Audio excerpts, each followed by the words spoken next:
नमस्कार. शून्य मशागत तंत्रज्ञान शेतीला लाभलेले वरदान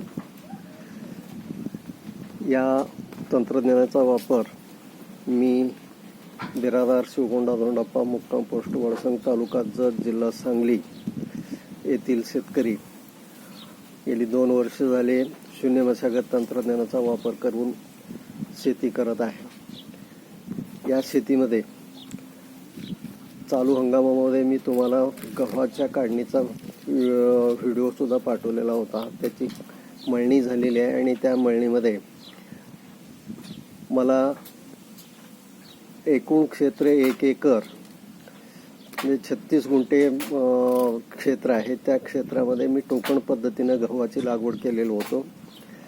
43 बेड होते. त्या बेडवर मला 17 कट्टे एवढं गव्हाचं उत्पादन मिळालेलं आहे. आणि वजन करायला गेलं तर वजनाचे साधारण 1 कट्टा 68, 69, 70 या रेंजमध्ये भरलेले आहेत.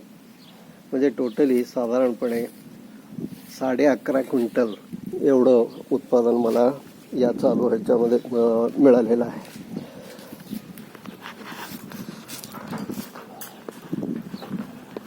आणि ते आपण पोती पाहत आहात.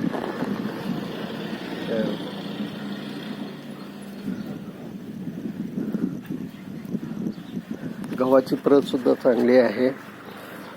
बियाणं फक्त मला 20 किलो लागलेलं आहे. 20 किलोमध्ये मला 17 कट्टे म्हणजे साधारण 11.5 क्विंटल एवढं उत्पादन मिळालेलं आहे.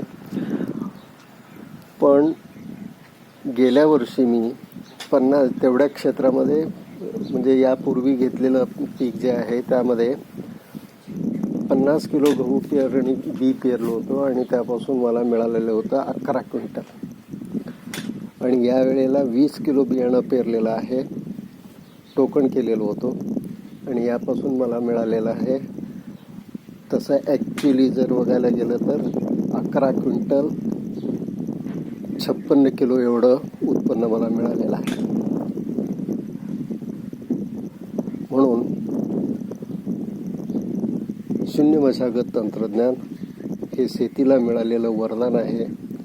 यासाठी मला वारंवार माननीय गुलाबराव खंडागळे सरांचं मार्गदर्शन मिळालेलं आहे आणि त्याचमुळे मी एवढ्या कमी श्रमामध्ये कमी खर्चामध्ये एवढं उत्पादन मी घेऊ शकलो. धन्यवाद.